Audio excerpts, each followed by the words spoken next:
This is the real story. Suleman Al Qanooni woke up terrified from what he saw in his sleep. He called one of his associate guards and said to him, "Prepare the horses. Today we will go out disguised to see the people affairs closely." It was Sultan Suleiman's custom to go out disguised among the people to help them. After that, he with his guard only went out. While passing by the corpse of a man lying on the street, that no one came near that. So the Sultan asked some people, "Whose body is this?"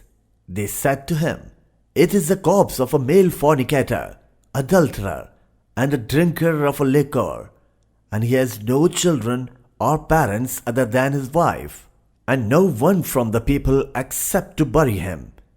The Sultan became angry and said, "Isn't he from the people of Muhammad, peace be upon him?"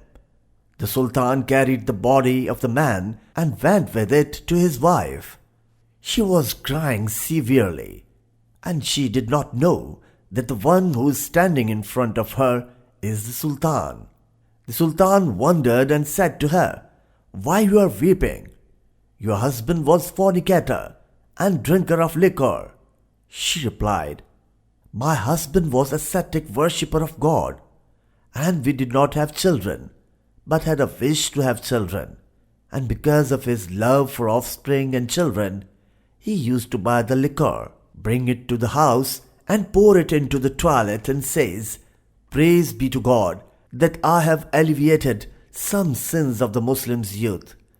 And he used to go to women who committed the immorality of fornication, and he gives them his whole day's wages, provided that they should return to their homes, and says, 'Praise to be God that I have alleviated some of their sins and sins of the Muslims' youth.' I used to say him, 'People give attention to outward deeds. When you will die, you'll not find someone to get washed you, or bury you, or pray for you.' He used to laugh and says to me, 'Sultan Suleiman, the ministers, scholars, and all the Muslims will pray for me.' The Sultan cried and said, 'I swear to God, I am Sultan Suleiman.' And he was true.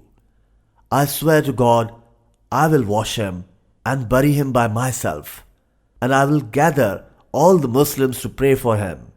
Then Sultan Suleman Al Qanooni ordered that the whole army come to pray for him, and all Muslims come and take him buried in the cemetery of the Ottoman sultans.